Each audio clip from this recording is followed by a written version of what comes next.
Hello guys, welcome back to the channel, and this video is the second video for the Windows Server Home Lab.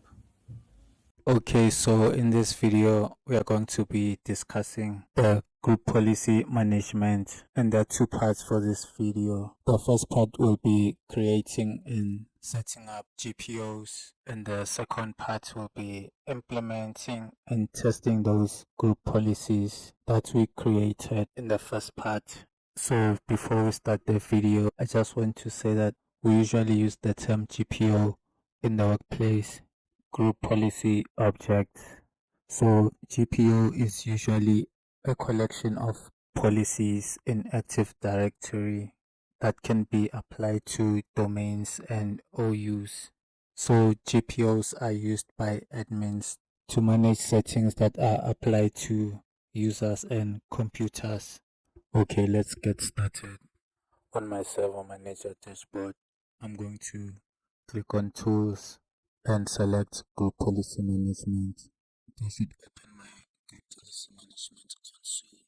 So this is GPMC, Group Policy Management console, and it's a centralized system where you can manage the group policy settings and all of the assets or objects within your domain.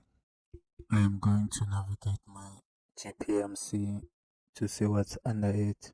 I'm going to click on my forest and click on my domain under my forest, and we can see the other OUs I created in my previous video.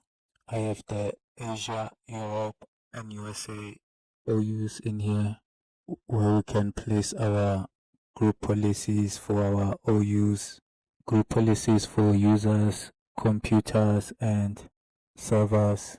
Okay, I'm gonna show you how to open the editor and edit GPOs. I'm just gonna click on the default domain controller policy and right click and select edit, and when you click on that you'll see the group policy management editor. This is where we create the different policies for our domain. So as you can see here, there's a computer configuration and user configuration. These are different types of configuration for the policies that you want to create, and there's a difference between these two.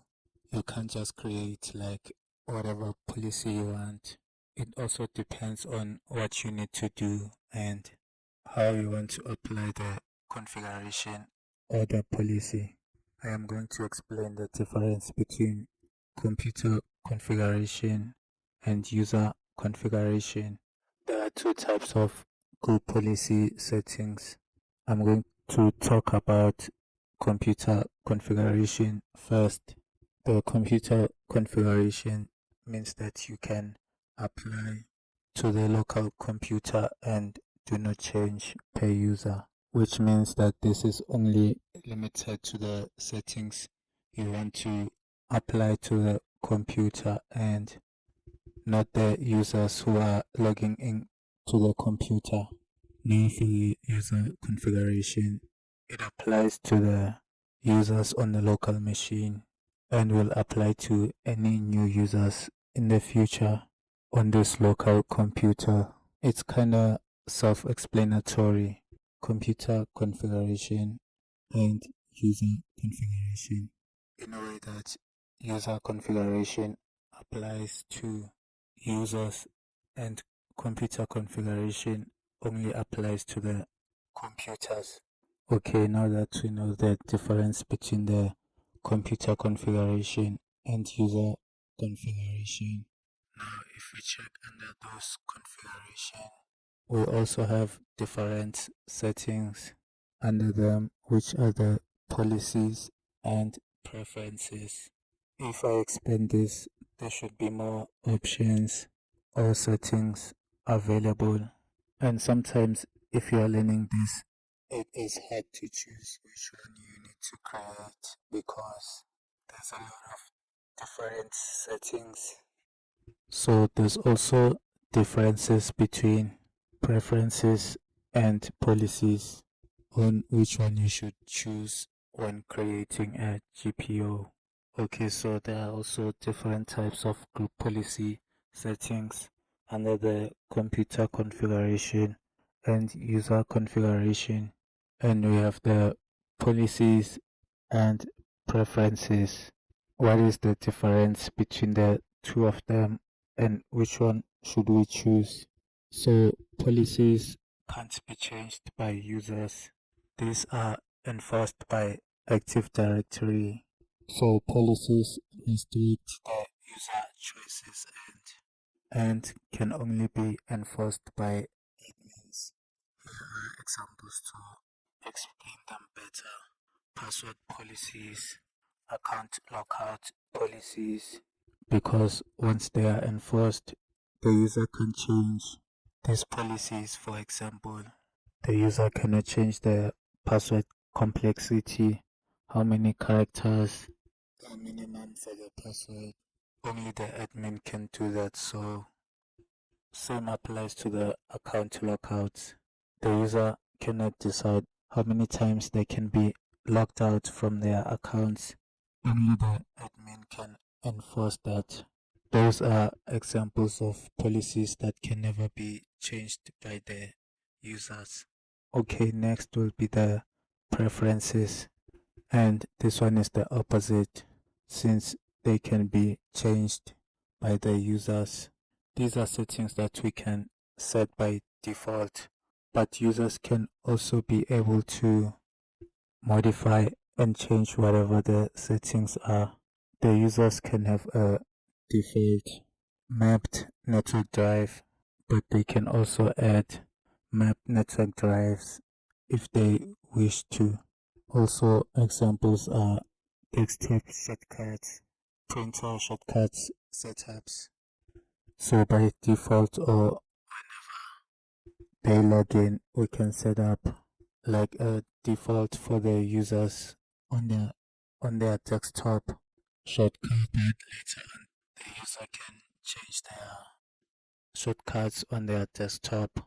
They can add more desktop shortcuts if they want, or add more printers if they want to, apart from the settings that they already have.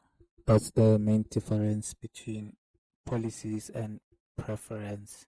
Okay, I hope that you understand what is the difference between the different configurations and the types of policies that are in group policy, so it will be easier for us when we create them later on in the hands-on activity.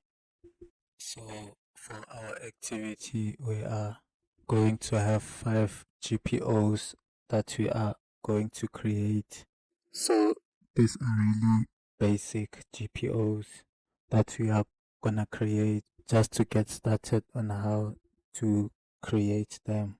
If you're going to be working on an enterprise or a business, there will be more complex GPOs that you'll be working in, or more highly advanced GPOs. We are gonna stick with the basics so that you can have a proper foundation on how to create GPOs and the best practices when implementing them and creating them. For our first activity, we are going to set up a password policy GPO, and this is setting up a password policy to enforce strong passwords and enhance security. Okay, so navigate to your GPMC Group Policy Management console. Open it and right click onto your domain. I'm going to click on tagalogtechlabs.local and click on create a GPO in this domain, and we are going to name this to password policy, and you can see that it was created in here, and we are going to set it up and edit it. Right click on the password policy and click on edit, and this should open the group policy management editor. This is where we can set up and configure our policies. And this policy should be in the computer configuration because it is the computer that's asking for the password when we log in. And I'm going to click on policies since we want it to be enforced by the admin. We don't want users messing up with the password complexity or the password length. It should be default and consistent with the other policies, and the user should not mess with it, should never change it. So under policies, I'm going to click on Windows settings and settings, and I'm going to open account policies. This is where you can find all the password policies. So when you click on password policy, you should see the different settings that we can set up for our GPO. So we are gonna change the minimum password length, the complexity requirement. So let's get started with the length first. Click on this and select define the policy settings. For example, you want 7 characters minimum. You are going to set that for your organization and just click on apply. As you can see, it has now changed to whatever setting you want to apply. So next, let's click on the complexity settings, and they should enable the complexity requirements. So it just means that you are following this, you are following the complexity requirements by Windows, which is this, all of this in here. So this is going to be default, which means all the computers that are assigned this group policy. I'm going to click on apply and OK and select the maximum password age, and I'm going to select the number of days. I want the password to expire. I want the company to change the password every quarter. So I'm going to select 90 days, and it will also ask you what is the minimum password age, and I'm going to set that to 30 days because currently the minimum password age was not set or defined. And then I'm just gonna apply this policy. That is how you set up your first policy, and we have set up our first policy, so I'm just going to click on it. As you can see, under enforced it says no, so later on we can apply them and implement them to the OUs or a group of objects, but for now we're just gonna be focusing on creating and setting up GPOs first. For our next GPO, we are going to be doing a drive mapping, and this maps a network drive for users when they log on. Okay, so let's create a GPO first, and right click on your domain and create a GPO in this domain, and then let's name it drive mapping, and then navigate to it and click on edit. And for this policy, I'm going to be using the user configuration because the users are the ones who are going to be using this policy. So this is why we should apply it. And then under user configuration, I'm going to also select this group policy setting to be a preference because we are mapping mapped drives. I'm going to right click on this and select new mapped drive. Head of the network share, and I'm going to type the shared drive location for the sales department. For my other video on Active Directory, and I'm going to click on use, and I'm going to select B drive, and I'm going to click on apply. And as you can see, it was created. And the next GPO is the wallpaper policy, desktop wallpaper policy. And this is the default wallpaper for all desktop users. Okay, so you probably know the drill by now. Let's right click onto our domain and select create a new GPO, and let's name it desktop wallpaper. And if you right click on this and click on edit, and we are going to be using the user configuration because we want to apply this when the user logs in. And for the desktop wallpaper policy, we should be using policies because we don't want the user changing the desktop wallpaper, and it should be enforced by the admin and cannot be changed by the users. And I'm going to expand the policies in here and go into administrative templates, and in here this is where you can see the desktop items. We have control panel, desktop, Active Directory, desktop, network, shared folders, start menu and taskbar, system, Windows components, and all settings. And if you click on desktop, on the right hand side you should see different settings here. Since we are doing a very basic wallpaper policy, I'm going to click on this and click on enabled. To enable this wallpaper, enable the wallpaper. It's just a consistent wallpaper that we have. You can click on the part on the wallpaper in here, and at the bottom there's an example of how it should look like, and you should know where the wallpaper is. And the quick tip, if you're going to be doing this wallpaper policy, you need to also have like a shared drive, and you can select the style you want. For the wallpaper, you can choose center or fill, fit or stretch. I'm going to select fill. It also depends on the design of your picture, but usually it's fill, and just click on apply. And next will be restrict access to control panel GPO, and this restricts users from accessing the control panel. Okay, let's create the GPO.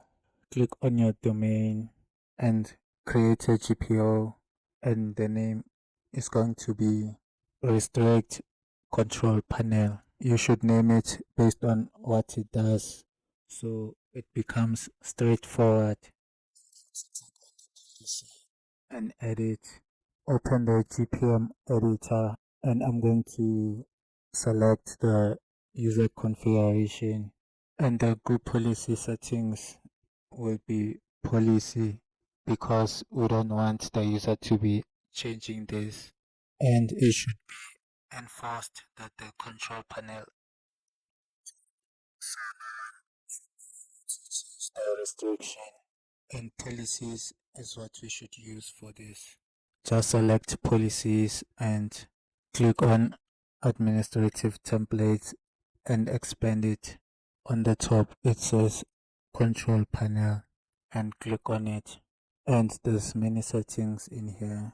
Each of things in here: add or remove programs, display, personalization, printers, programs, regional and language options, hide specified control panel items, always open all control panel items when opening the control panel, prohibit access to control panel, and PC settings, show only specified control panel items, settings, page settings, page visibility, and if you don't want to restrict control exactly and want to hide specific items on the control panel.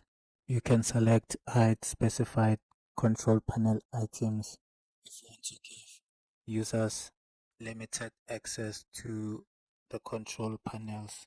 And we are going to prohibit the access to the control panel entirely for this example, and this is what we're going to choose, and click on that, and this should open, and I'm going to click on enabled in here. So every user that is under this GPO should have control panel restricted to them. And on the right hand side we can see in the state if it is enabled. And for our last activity that you're going to be doing is preventing users from using USB storage devices. So basically we are disabling the USB ports from connecting with the USB storage devices only.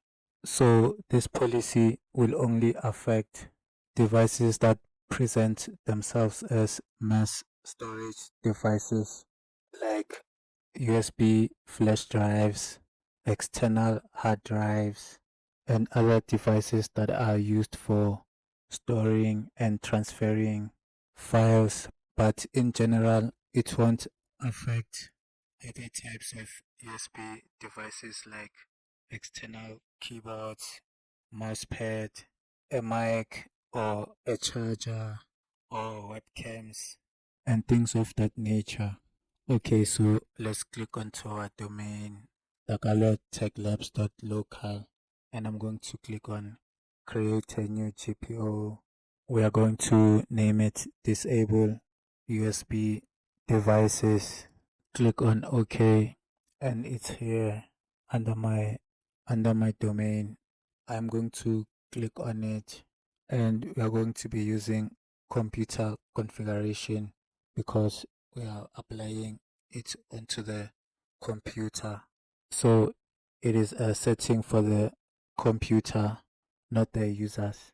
And since we want this to be enforced and strict on the user, because it can't be changed by the user, we are going to select policies, and I'm going to click on policies and expand, and click on administrative templates, and let's go to system, and there's so many settings in here.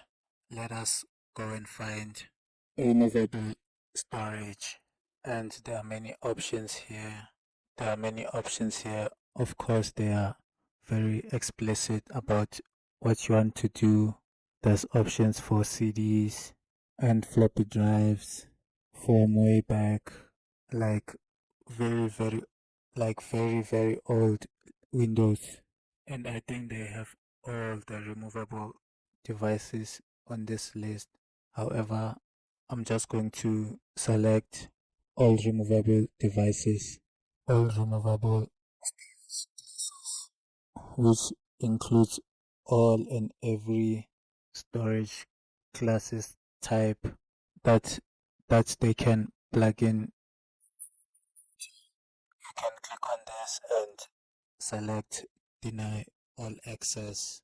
You can click on enable and then apply. That's how you can enable the deny of all removable storage classes.